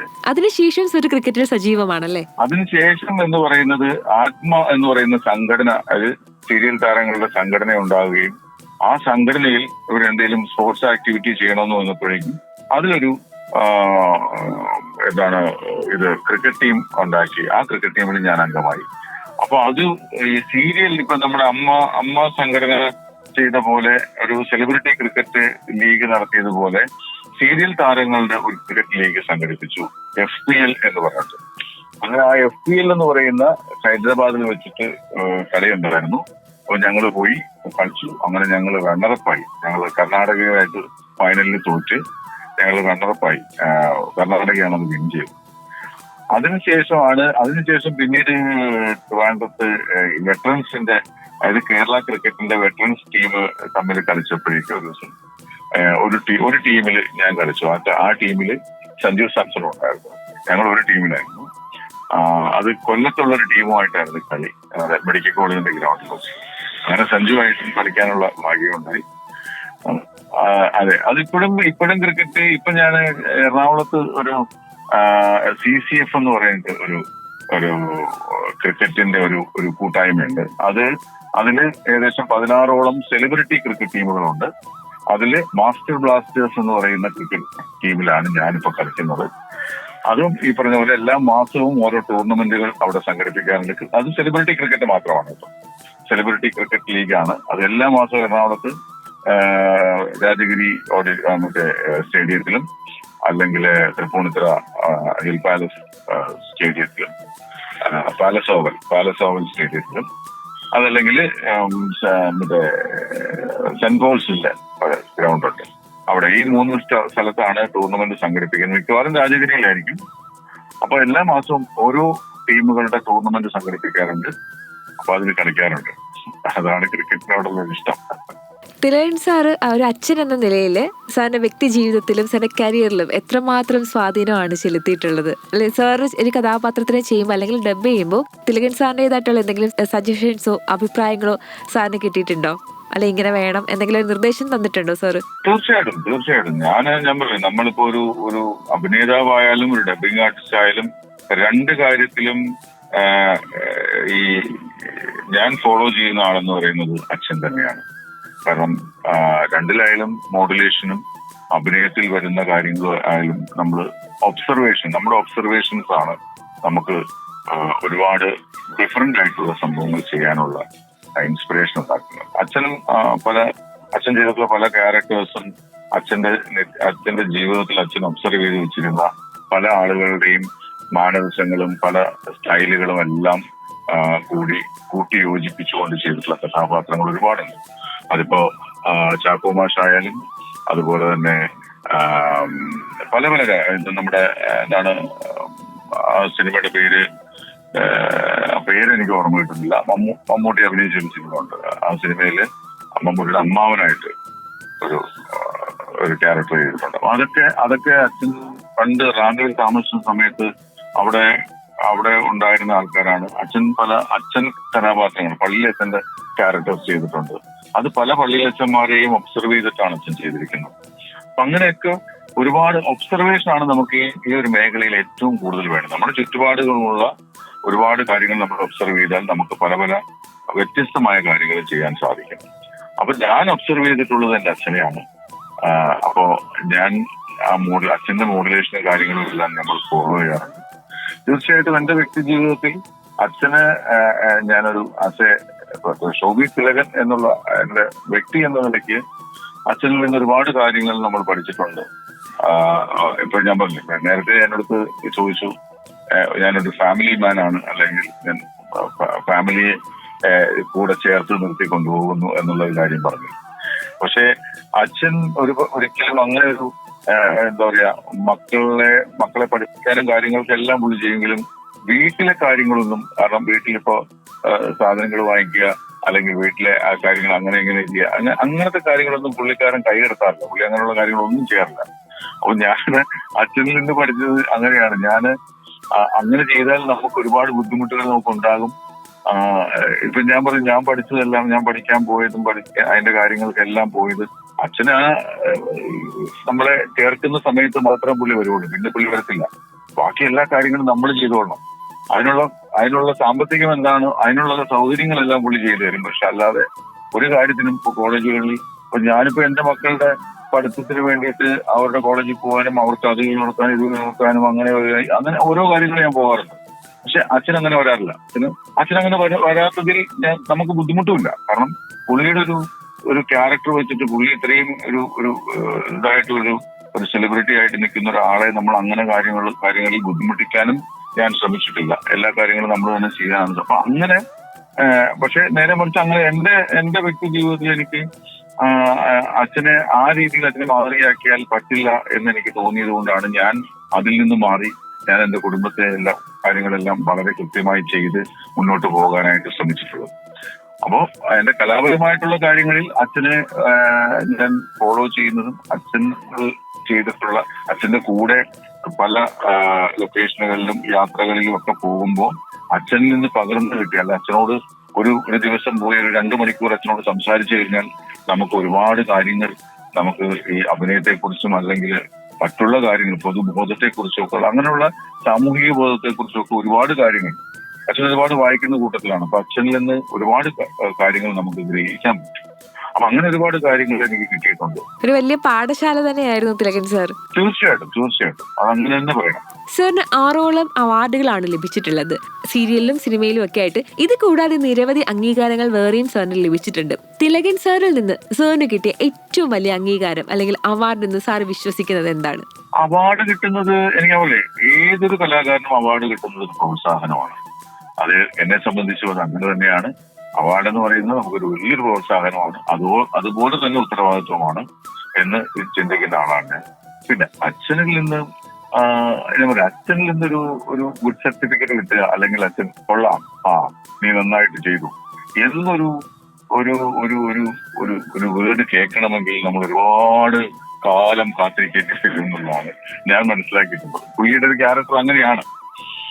പക്ഷേ ഞാൻ എന്റെ ആദ്യത്തെ അവാർഡ് എന്ന് പറയുന്നത് കേരളവർമ്മ പഴശ്ശിരാജ എന്ന് പറയുന്ന സിനിമയില് എടച്ചേന കുമ്പൻ എന്ന് പറയുന്ന കഥാപാത്രം ചെയ്തതാണ് ആദ്യത്തെ അവാർഡ്.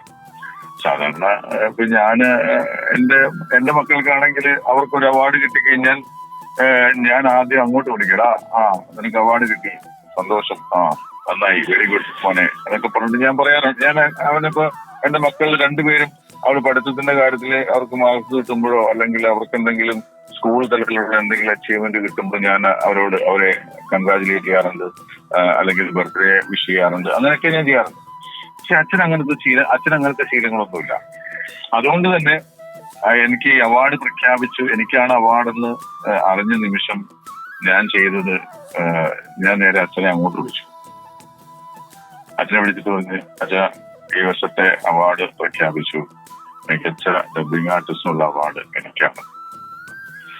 അപ്പോ അച്ഛനിൽ നിന്നുണ്ടായ പ്രതികരണം എന്നൊരു മൂളിന് മാത്രമാണ് അച്ഛനിൽ നിന്ന് എനിക്ക് കിട്ടിയത്. അതിനെ ഒരു വലിയൊരു എനിക്ക് കിട്ടിയ ഒരു വലിയൊരു അംഗീകാരമായിട്ടാണ് ആ മൂളലിനെ ഞാൻ കാണുന്നത്. സർ, അതിനപ്പുറത്തേക്കൊരു റിയാക്ഷൻ പ്രതീക്ഷിച്ചിട്ടുണ്ടായിരുന്നോ? ഇല്ല, ഞാൻ പ്രതീക്ഷിക്കില്ല. കാരണം അച്ഛന്റെ ക്യാരക്ടർ എനിക്കറിയാം, അച്ഛൻ അങ്ങനെ പ്രതികരിക്കുള്ളൂ എന്ന് എനിക്കറിയാം. അതുകൊണ്ട് ഞാൻ പക്ഷെ അച്ഛനെ ഇൻഫോം ചെയ്തു. പക്ഷെ അച്ഛന്റെ ഉള്ളിൽ അത് സന്തോഷമുണ്ട്, അച്ഛന്റെ ഉള്ളിൽ ആഹ്ലാദിക്കുന്നുണ്ടെന്ന് എനിക്കറിയാം. Okay sir, okay. Thilakan sir സ്ക്രീനിൽ ഒരുപാട് വെറൈറ്റി അച്ഛൻ കഥാപാത്രങ്ങൾ ചെയ്തിട്ടുണ്ട്. അതിലൊരു കഥാപാത്രം ഇതായിരിക്കാം അച്ഛൻ, അല്ലെങ്കിൽ തിലകൻ സാറിന്റെ സ്വഭാവവുമായിട്ട് ബന്ധപ്പെടുത്തി പറയാൻ പറ്റുന്ന ഒരു കഥാപാത്രമുണ്ട്, ഇങ്ങനെയാണ് അച്ഛൻ എന്നുള്ള രീതിയിൽ? ശരിക്കും അച്ഛന്റെ സ്വഭാവമായിട്ട് ബന്ധപ്പെടുത്തി പറയണമെങ്കിൽ ഒരു സിനിമ പറഞ്ഞാൽ പോരാ, ഒരു 1-2 സിനിമ, 2-3 സിനിമയൊക്കെ പറയണം. കാര്യം വെച്ചാല് ഒരു 3 സിനിമ, ഞാനൊരു ഉദാഹരണത്തിന് 3 സിനിമ ക്ലബ് ചെയ്ത് പറയാം. 3 സിനിമയുടെ 3 സിനിമയിലെ 3 ക്യാരക്ടേഴ്സ്, ആ 3 ക്യാരക്ടേഴ്സിന്റെ സ്വഭാവം കൂടി ചേർത്ത് മിക്സിയിലിട്ട് അടിച്ചെടുത്താൽ എങ്ങനെ ഇരിക്കും, അതാണ് അച്ഛൻ. അതായത് ഒന്ന് വീണ്ടും ചില വീട്ടുകാര്, പിന്നൊന്ന് സ്ഫടികം, പിന്നൊന്ന് കിരീടം. ഈ 3 സിനിമയും കൂടി മിക്സിക്കകത്തിട്ടൊന്ന് അടിച്ച്, അതായത് അച്ഛന്റെ 3 ക്യാരക്ടർ, ചാക്കോ മാഷും അച്യുതൻ നായരും അതുപോലെ തന്നെ ഈ വീണ്ടും ചില വീട്ടുകാര്യങ്ങളിലെ അച്ഛനും, ഇത് മൂന്നും കൂടി ഒന്ന് മിക്സിയിലിട്ട് അടിച്ചെടുത്താൽ എന്തായിരിക്കുമോ അതാണ് തിലകൻ എന്ന് പറയുന്ന എന്റെ അച്ഛൻ. തിലകൻ സാർ ചെയ്ത ഒരുപാട് കഥാപാത്രങ്ങൾ നമ്മളെ ചിരിപ്പിച്ചിട്ടുണ്ട്. കിലുക്കത്തിലെ ജഡ്ജ് അതിലൊരു കഥാപാത്രമാണ്. കിലുക്കത്തിലെ രേവതി ചേച്ചിയും ഒക്കെ ആയിട്ടുള്ള കോമ്പിനേഷൻ സീൻസ് ഒക്കെ നമ്മൾ ആസ്വദിച്ചതാണ്. അതുപോലെ തന്നെ പപ്പൻ, പ്രിയപ്പെട്ട പപ്പനിലെ യമദേവന്റെ കഥാപാത്രം, മൂക്കില രാജ്യത്തിലെ കേശു എന്ന കഥാപാത്രം, ശരിക്കും തിലകൻ സാറിന്റെ ഉള്ളിലൊരു തമാശക്കാരൻ ഒളിച്ചിരിപ്പുണ്ടോ? പൊതുവെ സാറിനെ പരിക്കനായിട്ട് നമ്മൾ കണ്ടിട്ടുള്ളു. എന്ത് സാറിന്റെ ഒരു അഭിപ്രായം? അല്ല, ഞാൻ പറയട്ടെ, അത് ഞാൻ ഇപ്പൊ നിങ്ങൾ പറഞ്ഞ സിനിമകളെല്ലാം, ഇപ്പൊ പറഞ്ഞ കിലുക്കമായാലും മൂക്കില രാജ്യത്തായാലും അതല്ലെങ്കിൽ നമ്മുടെ പപ്പൻ, പ്രിയപ്പെട്ട പപ്പനായാലും, അതിലൊന്നിലും അച്ഛൻ കോമഡിക്ക് വേണ്ടി ഒന്നും ചെയ്തിട്ടില്ല. അച്ഛൻ ആ കഥാപാത്രത്തിന്റെ എന്താണോ ആ കഥാപാത്രം, ഇപ്പൊ തന്നെ മൂക്കില രാജ്യത്ത് സിനിമയില് അച്ഛൻ ഡയറക്ടറോട് ചോദിച്ചു, എന്താ ഇതിന്റെ ലോജിക്ക് എന്ന് ചോദിച്ചു. അപ്പോ ഡയറക്ടർ പറഞ്ഞു, ചേട്ടാ ലോജിക്കൊന്നുമില്ല ചേട്ടാ, ലോജിക്ക് നോക്കണം. ലോജിക്ക് നോക്കാതെ എങ്ങനെ അഭിനയിക്കുന്നത് എന്ന് പറഞ്ഞപ്പോ പറയാ, ചേട്ടാ വട്ടല്ലേ ചേട്ടാ. ഓ ശരിയാണല്ലോ, വട്ടല്ലേ, അപ്പൊ ലോജിക്ക് വേണ്ട, ഓ ശരി ചെയ്യാം. അങ്ങനെയാണ് അച്ഛൻ ചെയ്തേക്കുന്നത്. അതിനകത്ത് മറ്റേ വസ്ത്രം ഉപേക്ഷിക്കുന്ന ഒരു സംഭവമില്ലേ, ബ്രിട്ടീഷുകാരോടുള്ള പ്രതിഷേധ സൂചകം, അതൊക്കെ അച്ഛൻ വളരെ സീരിയസ് ആയിട്ടാണ് ചെയ്യുന്നത്. പക്ഷെ ആ സീരിയസ് ആയിട്ടുള്ള സാധനം ചെയ്തേക്കുന്നത് കാണുമ്പോ നമുക്കാണ് ചിരി വരുന്നത്. പുള്ളി ഒരിക്കലും തമാശയ്ക്ക് വേണ്ടിയിട്ട് അതിനകത്തൊന്നും ചെയ്തിട്ടില്ല. അതുപോലെ പപ്പൻ പ്രിയപ്പെട്ട പപ്പൻ, ഒരു മനുഷ്യന് മരിക്കാനൊരു സമയമുണ്ട്. ആ മരിക്കുന്ന സമയത്തിന് മുന്നേ ഈ കാലന് തെറ്റിപ്പോയിട്ട് അയാളെ കഴുത്തില് കുരുക്കിട്ടിട്ടിങ്ങ് കൊണ്ടുവന്നു. അപ്പൊ ഇയാള് വന്ന് നോക്കുമ്പോ, ചിത്രഗുപ്തന്റെ കണക്കിൽ നോക്കുമ്പോഴേക്കും അയ്യോ ഇയാള് മരിക്കാൻ സമയമായിട്ടില്ലല്ലോ എന്ന് പറഞ്ഞു. അപ്പൊ സ്വാഭാവികമായിട്ടും ആ സ്ക്രിപ്റ്റിൽ തന്നെ ഒരു കോമഡി ഉണ്ട്. അപ്പൊ ഈ പറയുന്ന മരിച്ച വ്യക്തി ഒരാളാണ്, നിങ്ങളെന്ത് തന്നെ ഒരാഴ്ച മുമ്പ് നിങ്ങൾ കൊണ്ടുവന്ന് എനിക്ക് ഒരാഴ്ച കൂടി മറ്റേ ഭൂമിയിൽ ജീവിക്കണമായിരുന്നു എന്ന് പറയുമ്പോ ഒരു ധർമ്മസങ്കടത്തിലായി പോകുന്ന കാലൻ ഒന്ന് ആലോചിച്ച്, ഒരു കാലൻ ധർമ്മസങ്കടത്തിലാവുക എന്ന് പറയുന്നത് അയാൾക്ക് അബദ്ധം പറ്റിപ്പോയതാ. അപ്പൊ സ്വാഭാവികമായിട്ടും ചിരി വരും. പിന്നെ മറ്റേത് ചുരുക്കത്തില് രേവതിയായിട്ട് പുള്ളി ഭയങ്കര രേവതിയായിട്ടുള്ള സീനും ഇന്നസെന്റ് ആയിട്ടുള്ള സീനും ഒക്കെ അത് ആ ജസ്റ്റിസ് അതായത് ആ മീശയൊക്കെ മുറിച്ചു കളഞ്ഞിട്ട് ആ പകുതി മീശയായിട്ട് നിൽക്കുന്ന സംഭവമൊക്കെ ഇല്ല. അത് മീശയാണ് എന്റെ അത് മറ്റേ ഒരു പുസ്തകം വായിച്ചുകൊണ്ടിരിക്കുമ്പോഴേ പുള്ളിക്കാരി എന്ന് പറയുമ്പോൾ ആ പുസ്തകം വായിച്ച് പുള്ളി പേടിച്ചിരിക്കുവാണ്. അപ്പോഴാണ് ഇവര് വന്ന് വിളിക്കുമ്പോഴേക്കും പുള്ളിക്കാരൻ പെട്ടെന്ന് പേടിച്ചു പോകും. അത് കഴിഞ്ഞിട്ട് എനിക്ക് അതിനകത്ത് ഏറ്റവും കൂടുതൽ ഹൈലൈറ്റ് ആയിട്ട് തോന്നിയ കാര്യം ഇത് ഇവിടെ ചീത്ത പറഞ്ഞു വിട്ടതിന് ശേഷം പുള്ളിക്കാരൻ ഈ ബുക്ക് എടുത്തിട്ട് ഓരോന്ന് എഴുതി വെച്ചിരിക്കുന്നത് മനുഷ്യനെ പേടിപ്പിക്കും. അപ്പൊ അതൊക്കെ പുള്ളി സീരിയസായിട്ടാ പറഞ്ഞേക്കുന്നത്. ഇതുപോലെയുള്ള അനുഭവം സാറിന് ഉണ്ടായിട്ടുണ്ട്? അതായത് നമ്മൾ സീരിയസ് ആയിട്ട് പറഞ്ഞൊരു കഥാപാത്രം ഒരു ഡയലോഗ് തിയേറ്ററിൽ വൻ പൊട്ടിച്ചിരിയിലേക്ക് എത്തിച്ചിട്ടുള്ള സംഭവം ഉണ്ടായിട്ടുണ്ടോ? എനിക്ക് അതുപോലുള്ള അനുഭവം എന്ന് പറയാൻ ഞാനങ്ങനെ കോമഡികൾ ചെയ്തിട്ടുണ്ട്, കോമഡി പടങ്ങളും ചെയ്തിട്ടുണ്ട്, കോമഡി ചെയ്തിട്ടുണ്ട്, സീരിയലിലും ഒക്കെ കോമഡി വേഷങ്ങൾ ചെയ്തിട്ടുണ്ട്. ഇപ്പൊ വരുത്തൻ എന്ന് പറയുന്ന സിനിമയില് ഞാൻ വളരെ സീരിയസ് ആയിട്ട് അഭിനയിച്ച സിനിമയാണ്. ആ സിനിമയില് എന്റെ ഒരു ഡയലോഗിന് ഭയങ്കര ചിരിയാണ്. തിയേറ്റർ മൊത്തം ഭയങ്കരമായിട്ട് ചിരിച്ചു. അതിന്റെ ഡയറക്ടർ എന്നെ വിളിച്ചത് പറയാ, ചേട്ടൻ വാ തുറന്ന ആളുകൾ ചിരിക്കുവാന്ന് എന്ന് പറയും. ഞാൻ ആകെപ്പാടെ കുറച്ച് ഡയലോഗ്സ് ഞാനത് പറഞ്ഞിട്ടുണ്ട്. പക്ഷെ ആ സിറ്റുവേഷനിൽ ആ ഡയലോഗിന് ചിരി ഉണ്ടാക്കുന്ന ഒരു ഡയലോഗാണ്. അത് ഞാൻ ഒരിക്കലും ചിരിപ്പിക്കാൻ വേണ്ടിയിട്ട് ഒരു എന്താ പറയാ നമ്മള് മനഃപൂർവ്വം ബോധപൂർവം പറഞ്ഞൊന്നുമല്ല. സ്വാഭാവികമായിട്ട് പറഞ്ഞ ഡയലോഗിന് ആ സിറ്റുവേഷൻ അനുസരിച്ച് അത് ചിരി വരും. അത് ആളുകൾക്ക് ചിരി ഉണ്ടാക്കുന്നതാണ്. ആ ഡയലോഗ് ഇപ്പൊ ഒന്ന് പറയാവോ? അല്ല, ആ ഡയലോഗ് ഇപ്പൊ പറഞ്ഞ ചിരി വരുന്നില്ല. ഇവന് ദുബായിൽ എന്താ പണിയെന്നാ പറഞ്ഞേ എന്ന് ചോദിക്കുന്നുണ്ട്. അതുപോലെ ഇവനേതോ തീവ്രവാദിയോ അങ്ങോട്ടൊക്കെയാണെന്നൊക്കെ പറയുന്ന ഡയലോഗ്. ഇതിലൊക്കെ ചിരിയാ, ഭയങ്കര ചിരിയാ. കാരണം അത് ഭയങ്കര സീരിയസ് ആയി ഭയങ്കര വെടിവെപ്പും ബഹളവും കാര്യങ്ങളും ഒക്കെ ആയിട്ട് നിൽക്കുമ്പോഴാണ് ഞാൻ ചോദിക്കുന്നത് ഇവന് ദുബായിൽ എന്താ പണിയെന്നാ പറഞ്ഞേ എന്ന് ചോദിക്കുന്നത്. അപ്പൊ ആളുകൾക്ക് ചിരി വരും. അതാണ് അതിന്റെ ഒരു സ്ക്രിപ്റ്റിന്റെ ഒരു പ്രത്യേകതയാണ്. പക്ഷെ അല്ലാതെ നമ്മൾ ഈ പറഞ്ഞ പോലെ മറ്റേ എന്താണ് ശരീരം കുലുക്കി ഒക്കെയുള്ള കോമഡി വരുത്താൻ വേണ്ടിയിട്ട് ഒരിക്കലും ശ്രമിക്കാറില്ല. അത് ഞാൻ ചെയ്യാറില്ല, അച്ഛനും ചെയ്തിട്ടില്ല. സർ, ഈ വോയിസ് ഓവർ മേഖല അല്ലെങ്കിൽ ശബ്ദത്തിന്റെ സാധ്യതകൾ എന്നത് എല്ലാവർക്കും പരിചയമുള്ളൊരു കാര്യമായിരുന്നില്ല കുറച്ച് നാൾ മുൻപ് വരെ. പക്ഷെ ഇപ്പൊ അതല്ല സ്ഥിതി. ഒരുപാട് കുട്ടികൾ ഈ ഒരു മേഖലയിലേക്ക് താല്പര്യത്തോടു കൂടി മുന്നോട്ട് കടന്നു വന്നിട്ടുണ്ട്. അപ്പോൾ അങ്ങനെ വരാൻ ആഗ്രഹിക്കുന്ന കുട്ടികൾക്കായിട്ട് സാറിന്റെ ഇത്രയും നാളത്തെ എക്സ്പീരിയൻസിൽ നിന്ന് എന്ത് അഡ്വൈസ് ആണ് കൊടുക്കാനുള്ളത്? അത് അഡ്വൈസ് എന്നതിനേക്കാളുപരി ഇപ്പൊ നടന്നുകൊണ്ടിരിക്കുന്ന ഒരു സംഭവം ഞാൻ പറയാം. വേറൊന്നുമില്ല, ഞാൻ ഡബിംഗ് ആർട്ടിസ്റ്റ് യൂണിയന്റെ പ്രസിഡന്റാണ്. അപ്പോ ഇപ്പൊ ഞങ്ങള് ഈ ഓൾ കേരള നമ്മുടെ ഡബിംഗ് ആർട്ടിസ്റ്റ് യൂണിയന്റെ ആഭിമുഖ്യത്തിൽ നമ്മളൊരു ഓഡിഷൻ നടത്തിക്കൊണ്ടിരിക്കുകയാണ്.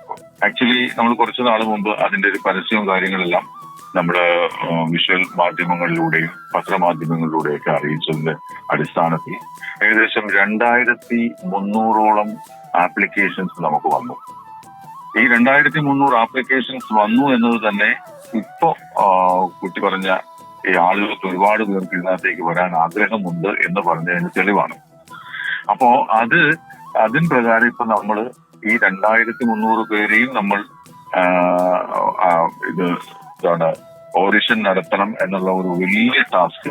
ഈ ടാസ്ക് എന്ന് പറയുന്നത് നമുക്കിത് ഇത്രയും പേരെ നമുക്ക് സ്റ്റുഡിയോയിൽ കൊണ്ടുപോയി ഓഡിഷൻ നടത്തുക എന്ന് പറയുന്നത് ഏകദേശം ഒരു 2-3 മാസക്കാലത്തോളം ചെയ്താൽ മാത്രമേ തീരുവുള്ളൂ. തന്നെയല്ല ഒരുപാട് പൈസ ചെലവുള്ള ഒരു സംവിധാനവും കൂടിയാണ്. അതുകൊണ്ട് ഞങ്ങളിപ്പോ ചെയ്തുകൊണ്ടിരിക്കുന്നതെന്ന് വെച്ചാൽ 2 ഘട്ടങ്ങളിലായിട്ട് ഓഡിഷൻ നടത്തുന്നു. അതായത് ഒരു പ്രിലിമിനറി ഓഡിഷൻ നടത്തിയിട്ട് അതിൽ സെലക്ട് ആവുന്നവരെ കുറച്ച് പേരെ ഷോർട്ട് ലിസ്റ്റ് ചെയ്തിട്ട് അതിൽ സെലക്ട് ആവുന്നവരെ ഫൈനൽ ഓഡിഷന് വിളിച്ച് സ്റ്റുഡിയോയിൽ കൊണ്ടുപോയി ലിപ്സിംഗ് ചെയ്ത് ഡബ് ചെയ്യിപ്പിച്ച് നോക്കാം എന്ന് വിചാരിച്ചാണ്. ഇപ്പൊ പ്രിലിമിനറി ഓഡിഷൻ ഓൾറെഡി ഇപ്പൊ എറണാകുളത്തെ ഓഡിഷൻ കഴിഞ്ഞു. ഇനിയിപ്പോ തിരുവനന്തപുരത്തെ ഓഡിഷൻ അടുത്ത മാസം നടത്താൻ പോവുകയാണ്. അത് കഴിഞ്ഞ് കോഴിക്കോട് വെച്ച് ഒരു ഓഡിഷൻ ഉണ്ട്. അത് പ്രിലിമിനറി ഓഡിഷൻ തന്നെ. ഈ 3 സ്ഥലത്തും നടത്തുന്ന പ്രിലിമിനറി ഓഡിഷനിൽ സെലക്ട് ആവുന്നവരെ വെച്ചിട്ട് എറണാകുളത്തും ട്രിവാൻഡ്രത്തുമായിട്ട് സ്റ്റുഡിയോയിൽ കൊണ്ടുപോയി നമുക്ക് ഓഡിഷൻ നടത്തുന്നുണ്ട്. ഇത് ഒരു പ്രത്യേക സിനിമയ്ക്ക് വേണ്ടിയിട്ടോ അല്ലെങ്കിൽ പ്രത്യേക എന്തെങ്കിലും ജോലിക്ക് വേണ്ടിയിട്ടോ അല്ല നമ്മൾ ഈ കാര്യം ചെയ്യുന്നത്. പുതിയ വോയിസുകൾ കണ്ടുപിടിക്കാൻ വേണ്ടിയിട്ടാണ്. പുതിയ ആളുകൾ പുതിയ നല്ല ശബ്ദമുള്ള അല്ലെങ്കിൽ ഡബ് ചെയ്യാൻ കഴിവുള്ള ആളുകൾ ഈ മേഖലയിലേക്ക് വരാൻ താല്പര്യമുള്ളവർക്ക് ഒരു വഴി തുറന്നു കൊടുക്കാൻ വേണ്ടിയിട്ടുള്ള ഒരു ശ്രമമാണ് ഞങ്ങൾ നടത്തുന്നത്. അതാണ് ഇപ്പൊ ചെയ്തുകൊണ്ടിരിക്കുന്നത്. അപ്പൊ പുതുതായിട്ട് ഇതിനകത്തേക്ക് വരാൻ അവർക്കുള്ള സാധ്യതകൾ എന്ന് പറഞ്ഞാൽ പണ്ട് കാലത്ത് ഇത്രയും സാധ്യത ഇല്ലായിരുന്നു. നേരത്തെ പറഞ്ഞത് ശരിയാണ്. ഈ മേഖലയെ തന്നെ ആരും അറിയത്തില്ലായിരുന്നു. പക്ഷെ ഇപ്പോൾ ഈ OTT പ്ലാറ്റ്ഫോം വന്നതോടുകൂടി അല്ലെങ്കിൽ അന്യഭാഷാ സിനിമകൾ ഇവിടെ മലയാളത്തിലേക്ക് ഡബ് ചെയ്ത് കൂടുതലായിട്ട് ചെയ്യുന്നതോടുകൂടി ഇറങ്ങുന്ന എല്ലാ സിനിമയും അതായത് ഏത് ഭാഷയിലായാലും, ഇപ്പൊ മലയാളത്തിലായാലും തെലുങ്കിലായാലും കന്നഡയിലായാലും ഹിന്ദിയിലായാലും തമിഴിലായാലും ഇംഗ്ലീഷിലായാലും എല്ലാ ഭാഷയിലും ഇറങ്ങുന്ന സിനിമകൾ എല്ലാ ഭാഷയിലേക്കും ഡബ് ചെയ്യേണ്ട ഒരു അവസ്ഥയിലേക്ക് വന്നിരിക്കണം. കാരണം നമുക്ക് OTT-യിൽ ലാംഗ്വേജ് സെലക്ട് ചെയ്യാനുള്ള ഒരു ഓപ്ഷൻ ഉള്ളതുകൊണ്ട് ഇപ്പൊ നമ്മളൊരു ഇംഗ്ലീഷ് സിനിമ വന്നാൽ അതിന്റെ ലാംഗ്വേജ് സെലക്ട് ചെയ്താൽ അത് മലയാളത്തിൽ എനിക്ക് കാണണമെങ്കിൽ ആ മലയാളം സെലക്ട് ചെയ്ത് കൊടുത്താൽ എനിക്ക് മലയാളത്തിൽ അത് കാണാൻ പറ്റും. അപ്പൊ അങ്ങനത്തെ ഒരു ഓപ്ഷൻ ഉള്ളത് കൊണ്ട് എല്ലാ ഭാഷയിലേക്കും ഡബ് ചെയ്താലല്ലേ അത് മലയാളത്തിൽ നമ്മൾ ഓപ്ഷൻ മാറ്റിക്കഴിഞ്ഞാൽ കാണാൻ പറ്റുള്ളൂ. അപ്പൊ അതുകൊണ്ട് തന്നെ എല്ലാ ഭാഷയിലേക്കും ഡബ് ചെയ്യേണ്ട ഒരു അവസ്ഥയാണ്. പ്രത്യേകിച്ചും ഇന്ത്യൻ സിനിമകളെല്ലാം തന്നെ എല്ലാ ഭാഷയിലേക്കും ഡബ് ചെയ്യുന്നു. മലയാള സിനിമ പോലും മലയാളത്തിൽ ഇറങ്ങുന്ന സിനിമകൾ എല്ലാ ഭാഷയിലേക്കും ഡബ് ചെയ്യുന്നുണ്ട്. അപ്പൊ അങ്ങനെ വരുമ്പോൾ അതാത് പ്രാദേശിക സ്ഥലത്തുള്ള ഡബിങ് ആർട്ടിസ്റ്റുകൾക്ക് ഓപ്പർച്യൂണിറ്റി കൂടുതൽ കിട്ടും. അതുകൂടാതെ കാർട്ടൂൺ സിനിമകളുണ്ട്. പിന്നെ ഇപ്പൊ നോവലുകൾ, ഈ പറയുന്ന ഓഡിയോ ലൈബ്രറി പോലെ നോവലുകൾ ഓഡിയോ വായിക്കുന്നതും ചിലപ്പോൾ ക്യാരക്ടേഴ്സ് ആയിട്ട് തന്നെ ചെയ്യുന്നതുണ്ട്. അങ്ങനെ ഡബിങ് ആർട്ടിസ്റ്റുകൾക്ക് ഓപ്പർച്യൂണിറ്റി കൂടുതൽ വന്നുകൊണ്ടിരിക്കുന്ന ഒരു സാഹചര്യമാണ് ഇപ്പോൾ ഉള്ളത്. അപ്പൊ അതിനും കൂടി ഉദ്ദേശിച്ചാണ് നമ്മൾ പുതിയ വോയിസുകൾ കണ്ടുപിടിക്കാൻ വേണ്ടി ശ്രമിക്കുന്നത്. ഇതാണ് ഈ പുതുതായിട്ട് വരുന്നവർക്ക് എനിക്ക് പകർന്നു കൊടുക്കാനുള്ള എന്റെ ഒരു ഉപദേശം. പക്ഷെ അത് യൂട്ടിലൈസ് ചെയ്യുക എന്നുള്ളത് മാത്രമാണ്. അത് ഈ പറയുന്ന ഓരോരുത്തരും യൂട്ടിലൈസ് ചെയ്യുക എന്നുള്ളതാണ് എനിക്ക് പറയാം. നമ്മുടെ കൂടെ ഇത്രയും നേരം ഉണ്ടായിരുന്നത് ശ്രീ ശോഭി തിലകൻ സാറാണ്. അദ്ദേഹത്തിന് കുട്ടിക്കാലത്തെ ഓണാനുഭവങ്ങൾ, ജീവിതത്തിനെ കുറിച്ച്, കരിയറിലുള്ള എക്സ്പീരിയൻസിനെ പറ്റിയിട്ട്, അച്ഛനായിട്ടുള്ള തിലകൻ സാറിനെ കുറിച്ചുള്ള ഓർമ്മകൾ, ഇതൊക്കെ നമ്മളോടൊപ്പം പങ്കുവച്ചു. ഈ തിരക്കിനിടയിലും സാറിന്റെ വിലപ്പെട്ട സമയം ഞങ്ങളോടൊപ്പം പങ്കുവെക്കാൻ ആഗ്രഹിച്ച സാറിനോട് ഒരുപാട് താങ്ക്സ് ഉണ്ട്. അതോടൊപ്പം തന്നെ ആശ്രയ FM 90യുടെ പേരിലും നമ്മുടെ എല്ലാ ലിസണേഴ്സിന്റെ പേരിലും സാറിനും സാറിന്റെ കുടുംബത്തിനും നല്ലൊരു ഓണം ആശംസിക്കുകയാണ്. ആശ്രയ FM 90യുടെ എല്ലാ ശ്രോതാക്കൾക്കും എന്റെയും എന്റെ കുടുംബത്തിന്റെയും ഹൃദയം നിറഞ്ഞ ഓണാശംസകൾ നേരുന്നു. യെസ്, ഇതുപോലെ അടിപൊളി programs back to back on Ashraya FM 90 നിങ്ങൾക്കായിട്ട് ഒരുക്കിയിട്ടുണ്ട്. അപ്പോൾ ഞാൻ RJ സൈൻ ഔട്ട് ചെയ്യുകയാണ്. കീപ് ലിസണിംഗ് ആശ്രയ FM 90, നാടിനൊപ്പം നാട്ടാർക്കൊപ്പം.